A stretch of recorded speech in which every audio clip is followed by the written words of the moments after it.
Era bom vocês voltarem a ter o hábito de trazer a Bíblia, né? Não é? Abre em Lucas. Nós vamos passear um tiquinho em Lucas, a partir do capítulo 3, né? Pouca gente está com a palavra? Pouca gente. No celular não é a mesma coisa, né? Não é? Fala a verdade, né? Vocês sabem que eu gosto de rabiscar, né? Minha Bíblia é uma tragédia, tanta cor, tudo rabiscado. Mas eu preciso pegar no papel, eu acho que guardo mais. Muito bem, esse ano nós estamos lendo o Evangelho de Lucas, não é? Então, Lucas é um evangelista que vocês vão ver que ele tem vários traços interessantes, diferente dos outros, mas eu quero comentar hoje, uma das coisas que Lucas mostra de Jesus. Jesus é o peregrino do Pai, né? É o peregrino do Pai.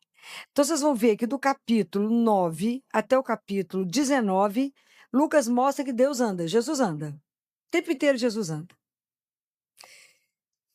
Quando Jesus vem para nós, ele aceita sair do céu, aceita ficar 9 meses contido no útero, como neném, aceita ficar 30 anos em silêncio, aceita vir fazer parte da nossa vida. Ele vem nos ensinar que nós somos peregrinos e que a gente tem um pai. Então, Jesus, do capítulo 9 ao capítulo 19, ele é o peregrino de Deus. Então, ele revelou para nós: vocês têm um pai, vocês têm uma pertença. Isso muda a nossa história, né? Você vê que a gente não está sozinho. Então, ele anda em direção a Jerusalém. Do capítulo 9 a 19, ele está andando. E nós também estamos caminhando em direção a Jerusalém. Só que não é uma Jerusalém local, uma cidade, mas nós estamos caminhando em direção a Jerusalém celeste, a casa do nosso Pai. Nós estamos caminhando de volta para casa, né? Aquilo que Jesus ensina para Josefa: você veio do amor e você volta para o amor. Então a gente caminha aqui, teoricamente deveríamos estar caminhando no amor, né? Porque a gente caminha na presença de Deus. Como é que Jesus caminha? Se ele é o nosso modelo, se ele é o nosso mestre, se ele é o nosso Senhor, por que eu estou trazendo para vocês que Jesus caminha? O que eu quero mostrar para vocês em 8 pontos que Lucas mostra? O que Jesus fazia? Para que a gente possa aprender com ele, que é algo que é fundamental para nós. Então, se vocês pegarem o Evangelho no capítulo 3, a partir do versículo 21, é quando Jesus é batizado. Quando Jesus recebe o batismo, fala que nesse momento em que Jesus também estava sendo batizado, ele estava em oração. Então, Jesus estava rezando no momento que ele estava sendo batizado. A partir do batismo, todos nós recebemos o Espírito Santo e nos tornamos filhos. Isso é a coisa mais importante da nossa vida. É o que eu fico desorientado quando o menino é batizado, que ele é criatura. Depois do batismo, ele vira filho. Se eu sou filho, tenho direito à herança. E a herança é a vida eterna. Quase fico louca quando eu descubro que o menino é batizado. Batismo. Não pode ficar sem o batismo. É seríssimo isso. Então, ele aqui assumia a missão. Deus Pai fala: tu és o meu filho, eu hoje te gerei. Cada um de nós é um filho amado. E isso é uma coisa que eu vou falar para vocês eternamente, porque o dia que vocês tomarem posse dessa frase, que eu falo tanto com vocês, cada um de nós é um filho amado de Deus, sua vida é outra. Porque você vai andar na presença do seu Pai. E é para andar em santidade e justiça diante dele, com os olhinhos dele sobre você. Não os olhos de um juiz, é o olho de amor. Sabe o que é ser olhado com amor? É os olhos de Deus sobre nós. De que a gente descobrir isso. Então, Jesus aqui, ele rezava. Se a gente for no capítulo 6, Jesus vai escolher os 12 discípulos. O que ele faz? Passa a noite em oração. Para escolher quem é que vai ser aquele que vai caminhar comigo. Quantos de nós, antes de fazer uma escolha, vamos ali rezar? Senhor, eu preciso fazer uma escolha. Seja você assumir um cargo, tem que escolher seus assessores, seja para definir seu casamento, seja para definir tantas coisas na sua vida. Jesus passou a noite em oração. A gente reza uma Ave Maria e fala, não, rezei demais hoje, gente. Estou exagerando? Tá, não. Nós não sabemos o que é rezar. Né? Ele passou a noite. Aqui fala que ele foi à montanha para rezar e passou a noite inteira em oração a Deus. A noite inteira, para escolher os discípulos. Depois, vocês vão ver aqui que Jesus, no capítulo 9, Jesus manda os discípulos. Sabe, lembra quando ele pega 72 discípulos e manda esses discípulos, que são os apóstolos, os discípulos em missão para cidades. E eles voltam todos animados e contam tudo para Jesus, né, tudo que aconteceu. E aí Jesus faz uma oração depois, né? Jesus exulta em Deus pela alegria das coisas estarem acontecendo. Mas a maior alegria de Jesus aqui, na verdade, é porque eles cumprem a vontade do Pai. Eles têm uma coisa que chama obediência, né? Eu falei o número errado aqui para vocês, né, gente? Porque isso aqui isso é no capítulo 10, tá? Mas é muito mais pela obediência deles, né? Então, o quanto é difícil para nós viver a palavra básica que é obediência. O que foi que Nossa Senhora falou lá em Caná? Fazei tudo o que ele vos... Nós estamos fazendo? Então, a gente precisa tanto da ajuda de Nossa Senhora, né? Para nos ajudar, porque a gente consagra ela. A gente consagra ela não para consagrar ela, não para se consagrar a Deus pelas mãos dela. Me ensina a senhora que foi obediente e que a senhora falou para o povo lá em Caná, fazei tudo o que ele vos disser. Repete isso para mim o dia inteiro.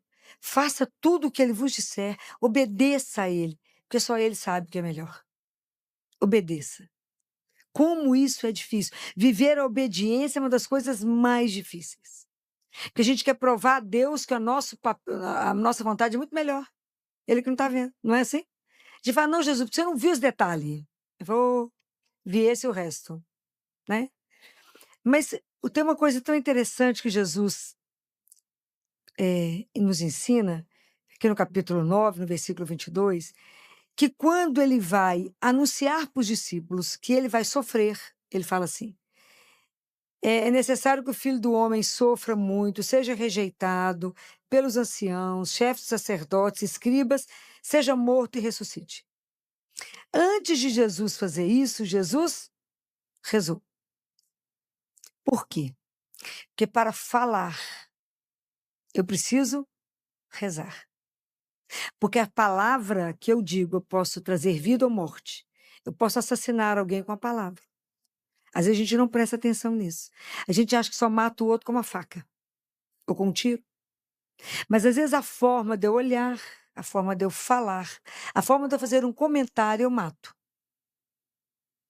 Então a gente precisa pedir a Jesus, Jesus, vou ter que dar uma notícia difícil. Imagina a gente que tem que dar notícias difíceis, más notícias. Não tem um jeito bom de dar uma notícia ruim, tem? Não, não tem. A notícia tem que ser dada. Não é uma notícia boa. Você vai falar com a mãe que o filho dela vai morrer, que ele vai ter uma sequela. Isso não é uma notícia fácil. Aquela notícia vai mudar a vida dela a partir daquele momento. Mas eu posso fazer aquilo de um jeito que pode ser melhor. Até a forma de convidar para sentar, o local onde eu vou falar, a forma de eu falar, eu posso fazer isso melhor. Então a gente precisa pedir, rezar antes de tudo que a gente vai fazer e de tudo que a gente vai falar. Todos os nossos atos antes de fazer e para encerrar, a gente deveria rezar. Porque tudo que a gente faz por ele, com ele e para ele. Mas a gente não faz assim, né? Precisava. A outra vez que Jesus está rezando, aqui na Transfiguração, ainda no capítulo 9, ele pega Pedro, Tiago e João, sobe na montanha para rezar. Enquanto ele está rezando, ele pergunta para o pai, posso ou não revelar quem eu sou? E ele se transfigura. É espetacular. Mas tudo ele conversa com o Pai. Jesus, ele vivia em função do Pai dele, era igual um girassol. Tudo ele fazia para o Pai, olhando para o Pai, buscando o Pai. Tudo em comunhão com o Pai, né? Tudo em comunhão. Ele não fazia nada que não fosse aquilo que não agradasse o Pai. E depois, já no capítulo 19, 20, no capítulo 20, 22, quando Jesus vai fazer a ceia pascal, ele pega o pão e faz o quê? Ele dá graças. Ele agradece ao Pai. Depois ele pega o cálice de vinho e dá graças. Isso é para nos ensinar o quê? Que antes de comer, eu deveria agradecer ao... Porque tudo vem dele. Então eu deveria comer e falar obrigado pela comida que chegou à minha mesa. Obrigado por quem fez essa comida. E falar, se eu tenho, é porque o Senhor me deu. Além do mais, ainda tem saúde para sentar à mesa e posso comer pela boca, não precisei comer numa sonda. A gente não pensa nisso, né? Eu que vejo isso todo dia, eu falo, não. A gente esquece dos básicos para agradecer. Então, aprender, porque senão eu acho que se eu não agradeci pela comida, fica parecendo que eu que sou o único provedor. Nós somos filhos. Nós somos filhos. E quando a gente reza o Pai Nosso, a gente não pede a Ele qual que é a parte do pão? O pão nosso de cada dia nos dai? Nos dai. Né? Nos dai hoje. Dar a cada um de nós o pão. Mas Jesus faz uma advertência tão interessante que eu acho que é para a irmã Amália. Eu gosto muito dos místicos, né? Às vezes eu vou lendo tanto que eu misturo qual místico que ele falou isso. Mas ele fala que o pão material, a pessoa tem fome, ele resolve. Ele resolve. Ele passa a fome. Mas Jesus fala assim, preste atenção em levar ao outro o pão espiritual que sou eu. Leve para o seu irmão eu, porque senão ele vai passar uma fome eterna. A gente até gela quando escuta isso. Porque uma coisa é a pessoa ter fome, você está numa padaria, encontra alguém, vai lá, dá um café com leite, dá um pão. Aquela fome daquele momento acabou. Depois do almoço, sempre vai encontrar alguém que vai dar alguma coisa. Mas se eu não levar para o outro Jesus, essa pessoa vai passar fome eternamente. Porque como é que ela vai se salvar se ela não conhecer aquele que é a razão da nossa vida? E essa responsabilidade é nossa. Porque quando a gente reza o Pai Nosso, que é a oração que ele ensinou, eu não rezo Pai meu. Pai Nosso. Então ele é Pai de todos nós. Uns têm consciência e outros não têm consciência que tem um Pai. Mas se você já tem consciência, ensine para o outro que você também tem um Pai. Somos irmãos. Irmãos. Né? Então, tomar essa consciência de que somos irmãos é uma das coisas mais sérias da nossa vida. Pode imaginar, eu penso muito quando ele pergunta para Caim, e essa semana passada nós lemos muito Caim, né? Caim, onde está Abel? Ué, não vi não. Ó, tinha acabado de matar Abel. Onde está o teu irmão? Isso é uma coisa para a gente pensar. Onde está o meu irmão? Porque é uma coisa que me preocupa tanto, principalmente a todos nós, né, que estamos aqui, que trabalhamos, principalmente a turma da área da saúde, seja médico, enfermeiro, fisioterapia, seja o que for. O compromisso que cada um de nós tem com o outro, porque o outro chega em nós doente, frágil, completamente frágil. Então, o profissional de saúde, ele tem que tomar consciência que ele é a extensão da misericórdia de Deus na vida do outro, independente da situação social dele. Independente se ele tem plano de saúde ou se ele é um paciente do SUS, eu tenho que tratá-lo com humanidade. E humanidade não é cumprimentar o outro. Tratar bem o outro, isso é obrigação nossa. Humanização, humanidade é trazer para o outro o que há de melhor na ciência e lutar para que ele tenha a mesma condição que o outro também tem. É uma guerra. Mas a gente está tão acostumado que o paciente do SUS tem uma coisa e o outro tem outra que a gente acha isso normal. Que dia que nós vamos começar a gritar por isso, que está errado? Que dia que nós vamos não aceitar, ficar inconformados com isso? É seu irmão. Isso é uma brincadeira. A criança toma uma vacina de pneumococo 20, paga, e o menino do SUS toma 10. E o P que mais mata, do SUS não paga, não cobre. Até que dia eu, como pediatra, a sociedade de pediatria vai ficar muda diante disso? Nós somos coniventes. Isso é o que mais me mata. Eu tenho muito medo dessa omissão diante de Deus. É meu irmão. Uma das alegrias que eu tenho de trabalhar na Santa Casa é porque a gente busca a saúde de ponta para todos. É para todos. Lá a gente lida com o SUS, é uma luta conseguir manter o hospital, que a gente dá o que há de melhor. Diretoria nunca negou absolutamente nada. Nada. Isso é um orgulho. Semana passada a gente ficou extremamente feliz quando chegou para nós o primeiro hospital de Belo Horizonte a ter a nutrição parenteral do prematuro. Aqueles meninos que nascem com 1 quilo, 900 gramas, que a gente pode ligar. Ele chega, não precisa ligar soro, posso ligar uma nutrição parenteral. Então, lutar por isso é porque eu tenho que ter consciência que ele é meu irmão. Por isso que o nosso caminho de ser peregrino não é fácil, nós temos que ser transformados. Não é uma brincadeira. E a gente aceita muita coisa. Isso está errado. Então, quando a gente agradece a Deus, a gente aqui agradeceu a Jesus, né? Pela comida, a gente tem que aprender a agradecer, sim. Obrigado. Se eu tenho esse alimento, é porque o Senhor me deu. Gratidão. O filho tem que ser grato. E trabalhar para que o outro também conheça. A penúltima coisa, a sétima, é quando Jesus está lá no Monte das Oliveiras, no momento do sofrimento profundo, ele reza. Isso é uma coisa para a gente aprender, que no momento da dor e no momento do sofrimento, eu preciso aprender a rezar. Filó, mas agora a situação é crítica, eu não tenho mais nada para fazer. Temos que rezar. Nós rezamos. Porque eu ofereço a Deus o sofrimento meu e dessa pessoa. Para quê? Para minha santificação, para a santificação da família, para a santificação daquele que está indo. Deus pode pegar essa oração e transformar. Fala, Senhor, nós estamos vivendo um momento de muita dor, nos ajude. Assim como o Senhor entregou o Pai naquele momento, o Senhor dobrou o joelho, me ajude a dobrar aqui nesse momento. Me ajuda a colocar na cruz, não sofrer por sofrer, essa dor que não tinha na sua cruz. Nos ajuda a colocar isso. Me ajuda a viver isso. Não é fácil aprender a viver no sofrimento. Ver o sofrimento e dar conta de passar por ele. Mas todos nós vamos ter sofrimento.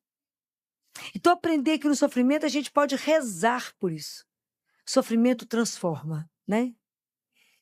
E a o oitavo momento é quando Jesus morre na cruz. Se a vida nos pegar, na hora que a morte chegar para cada um de nós, se ela já nos encontrar nesse caminho de peregrino para Jerusalém, em rotina com a oração, fica mais fácil de passar, porque eu sei que quando eu passar, é uma porta que eu vou abrir, do outro lado está Jesus, que eu vou me encontrar com ele. Como diz Jó, os meus olhos irão vê-lo. Né? Então, a gente faz uma passagem com mais tranquilidade, porque a gente já sabe que ele já destruiu a morte, que a morte não tem a última palavra, que ela tem a penúltima, e que eu posso ficar tranquilo que eu vou estar com ele. É diferente. Então, quando Lucas conta que em 8 momentos Jesus reza, é porque ele quer nos contar que a nossa vida de peregrino não vai acontecer se a gente não rezar.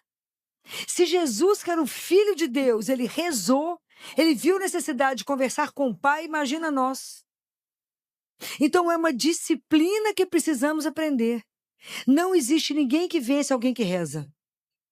Pode ter certeza disso. Não há ninguém que pode vencer alguém de joelho. E o seu joelho sempre vai te levar aonde seu pé não ousou ir. Então, aprender a rezar, aprender a colocar tudo diante de Deus, numa relação de filiação. Ele é meu pai. O Senhor me ajuda? O Senhor me ajuda a decidir, me ajuda a pensar, me ajuda a escolher, me ajuda a tomar a decisão certa. Me ajuda sempre a fazer opção pelo Senhor. Porque se a gente reza o Pai Nosso, eu já falei isso com vocês. A primeira palavra é Pai, a última é mal. Mas livrai-nos do mal. O mal é o antipai. Então me ajuda a fazer opção pelo Pai e não pelo antipai o dia todo da minha vida. Me ajuda. E a gente, sem oração, a gente não sabe discernir absolutamente nada. Por quê? Qual é o animal que a gente mais parece? Fala, Filó, não parece com nenhum animal, parece. Qual é o animal que a gente mais parece? Hã? Não, a ovelha. Por quê? Somos todos desorientados. Estou falando mentira? A ovelha é tão desorientada que ela não sabe o que é comida e o que é cactus. O que é um alimento fresco de uma coisa que está perdida.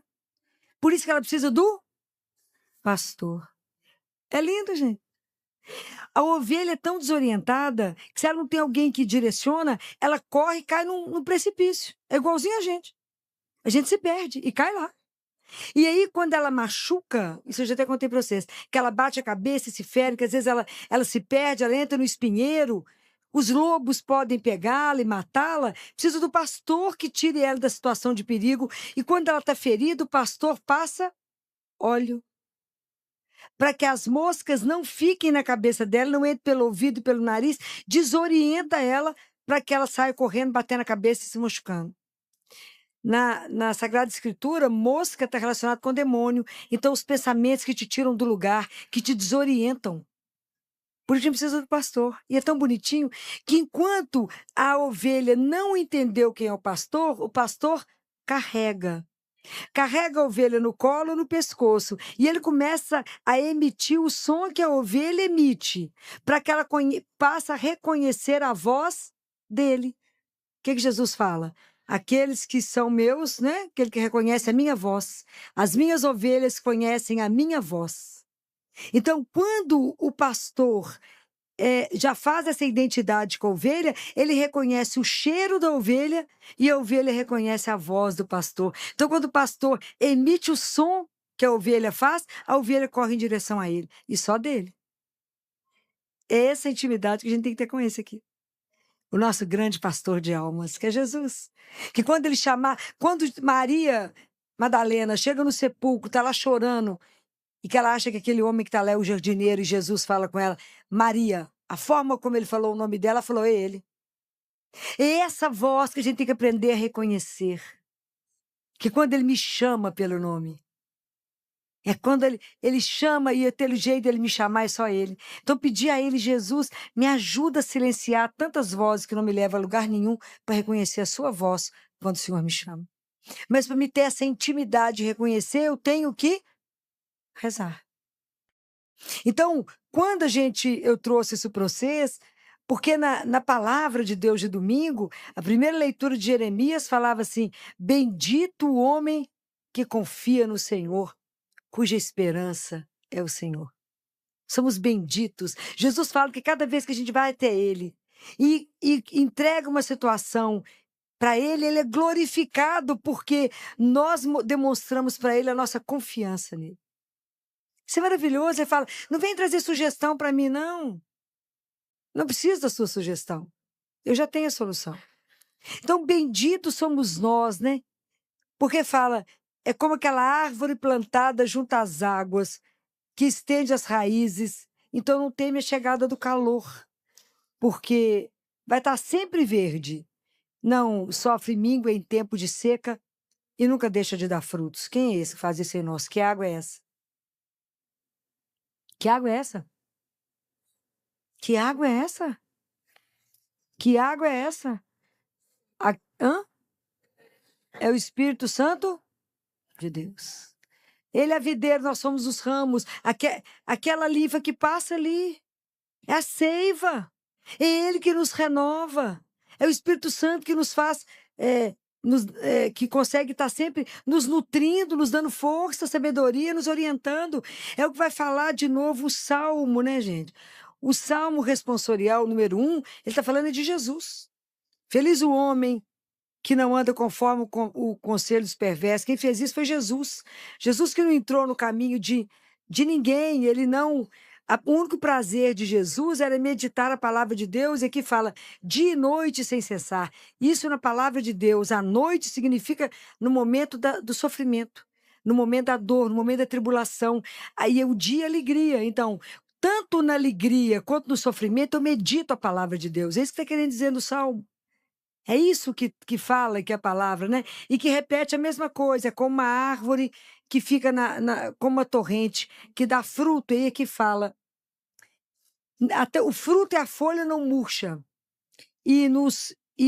Tudo que ele faz prosperar. Se a gente tiver uma vida de oração, e tudo começar com ele, tudo terminar nele, e em tudo pedir opinião a Deus. Quantas vezes nós estamos igual essas ovelhas desorientadas, que não sabe que caminho que segue. Não estou falando mentira, não. Acontece uma situação, pô, fica louco, desorientado. Não para diante do único que te dá o caminho e vai buscar o caminho onde ele não está. Fala que aquele que permanece, os frutos e as folhas não murcham. Quer dizer, a sua palavra e as suas obras, a tradução é essa. Tudo vai florescer, tudo vai ser um espetáculo, tudo que você começa vai dar certo, tudo que você fala vai ter um efeito. Mas porque foi antes trabalhada por Deus. Não comece uma obra sem Deus falar, pode ir. Bento XVI falava assim: quanta coisa mal começada, quanto tempo perdido, quanta obra inacabada, porque não teve um princípio, o princípio é Deus. Fala, não, estou com pressa, não vai dar tempo de rezar, não, querido, te contar, vai dar errado. É isso. Tudo eu preciso apresentar a Ele. Porque você imagina aqui, quando fala, aqueles que não contam com Deus é igual a palha seca, né? Espalhada e dispersada pelo vento. Porque aqui, quando cita a terra, que vai voar aqui, não vai ficar na terra, que a terra é Deus, né? A nossa estabilidade é Ele. Ele é a nossa estabilidade. Não tenha ilusão de buscar. Quando Jesus não aceita, né, que ele não anda, ele não aceitou o caminho, o conselho dos perversos, que ele não aceitou ser rei aqui. Ele não aceitou a glória, ele não aceitou isso. Quanto de nós aqui não lutamos tanto pelo poder e pela glória? Quantos de nós? O quanto é difícil um homem que não deseja essas coisas. Jesus passou por isso e falou, não, não é isso. Mas é porque a gente precisa aprender a confiar e colocar a nossa vida diante daquele que nos criou. Falou, o Senhor é o meu Pai, o Senhor me criou e tem um propósito. Orienta o meu caminho. Se o Senhor não me orientar, não me mostrar, eu vou ficar igual essas ovelhas batendo a cabeça, desorientada. Me dá o caminho, me ajuda a reconhecer a sua voz. Eu quero ser bendito, né? Eu quero ter uma vida bem-aventurada. Eu quero estar atento na obediência. Eu quero te ouvir, igual o Senhor fez, obedecer. Eu quero colocar os meus talentos que o Senhor me deu para usá-los para o Senhor. Me ajuda, que tudo que eu fizer na vida, em palavra ou em obra, floresça de acordo com a vossa vontade, mas que não se perca. Que eu não perca tempo aqui nesse mundo, que ele é muito rápido, né? Daqui a pouco passa. Nos ajude, me ajuda a cumprir a minha missão. Não me deixa ficar rodando. Você fala, você é filó. Mas você fala isso porque na sua casa todo mundo reza, é mais fácil. Mas na minha casa ninguém reza, filó. Meu marido quer me matar se eu vou rezar o terço, não sei quem reza. Implica comigo, diz que eu já virei beato. O meu assunto é só Jesus. Deixa eu contar uma coisa para vocês que Jesus falou. Se dentro de uma casa uma pessoa reza, você é uma luz naquela escuridão. E se você reza, Deus está lá. Não precisa preocupar com o resto que ele fará. Continue, persevere. Reze, porque Deus fará o resto. Às vezes a salvação da sua família vai depender de você, Lê. Mantenha e continue falando com Jesus. Continue rezando, continue entregando aquelas pessoas, uma por uma. E no momento certo, por causa da sua oração, você salvará a sua família. Mas tem que ter um, para sair o povo da treva, enxergar a luz, né? Como é difícil abrir os olhos para ver. A oração é a maior riqueza que nós temos. É a única coisa que acalma o nosso coração. Acontece alguma coisa, e antes de você tomar uma atitude, fala, peraí que eu vou lhe conversar com Jesus. Vai lá e fala com ele. Jesus, eu estou com meu coração. A oração é um encontro. Eu estou indo ali encontrar com o meu Deus. Você imagina a gente ter a certeza que eu estou indo ali e Ele está vivo. Imagina, aquele Jesus que andou na Galileia, que curou aquele povo todo, que fez e aconteceu, que transfigurou. Imagina, Ele está ali me esperando. Se eu estou angustiada, eu vou ali e falo com Ele, Jesus. Ele fala, pode falar. Mas até ele já sabe, né? Mas Ele é tão fino que espera a gente contar tudo. Pode imaginar o dia que a gente tomar consciência de que Ele está vivo? Aqui tinha que ter um exército para poder protegê-lo. Essa igreja não caberia. Porque eu posso ir lá e contar para ele e sair daqui dançando, porque ele já ouviu. E ele vai fazer. Isso é um escândalo. Eu estou aflita, às vezes eu quero ir lá só para chorar, quero contar, tem um filho doente, fico vendo lá na Santa Casa o tanto que o povo frequenta aquela capela, quantas mães de joelho, quantos pais. Mas a gente tem o direito, a oração, um presente que o Pai do céu deixou para nós. Falou, meu filho, eu vou te criei e vou te mandar para a terra. Ó, que você sentir saudade de mim, você reza. Orar é me chamar, encontrar comigo, falar, pai, tô com medo. Eu falo, de quê, meu filho? Tô aqui. Pai, tô preocupado. Com o quê? Preocupar, ocupar antes. Não confia em mim? Me entrega. Por que a gente reza pouco? Porque a gente não confia ainda em Deus. A gente não acredita que esse amor dele é lindo desse jeito. Então a gente fica sempre na dúvida, a gente confia mais nas nossas mãos. E Jesus fala assim, não confie em nada em você, apenas em mim. O dia que vocês descobrirem isso é facílimo. Facílimo. O dia que você descobrir que, seja o que acontecer, vai lá e fala com ele, estou entregando essa situação para o Senhor. E a partir de hoje, nem toco nesse assunto, porque já é seu. Vocês não podem fazer isso? Entrega. Fala, tá entregue, esse assunto não me pertence mais. Como eu sou sua filha, o Senhor vai me dar isso na hora certa. Do jeito que te agradar. E não do jeito que me agrada. Por quê? Porque eu confio profundamente no amor que o Senhor tem por mim. E se ele me ama, ele vai escolher alguma coisa errada? Nunca. Filho, mas ele não me deu isso, menino, que tem um trem muito melhor. Mas a nossa confiança a isca. Oh, mas que presente nós temos de ter um Deus vivo. Isso é o maior tesouro que a gente tem na vida. Isso aqui. Pode ir lá conversar com ele. Dia e noite, ele está 24 horas à sua disposição, sozinho, numa humildade, escondido, te esperando. Sabe que você está angustiado, triste, preocupado, ansioso, tomando remédio. Ele fala, por que ela vem cá falar comigo? Que eu vou resolver, vou acalmar o coração dela, vou dar um beijo nela, vou poder trabalhar na alma dela, vou dar as graças espirituais que ela precisa e fala, coragem. Você não vai passar por isso sozinha, comigo. Eu te darei o recurso. Todos os dias nós temos uma tribulação. Todos os dias Deus manda a graça. Para aquele problema. Mas se você não estiver atento, você não percebe o Simeão que ele mandou. Até Jesus teve um Simeão para ajudar a carregar a cruz. A oração, ela é fundamental. Quantas e quantas vezes, né? O dia inteiro, a gente passa na capela, Santa Casa é uma capela linda, que eu vou arrumá-la agora, que está horrível. A gente passa lá, reza, fala, me ajuda ali que eu vou ali resolver um negócio.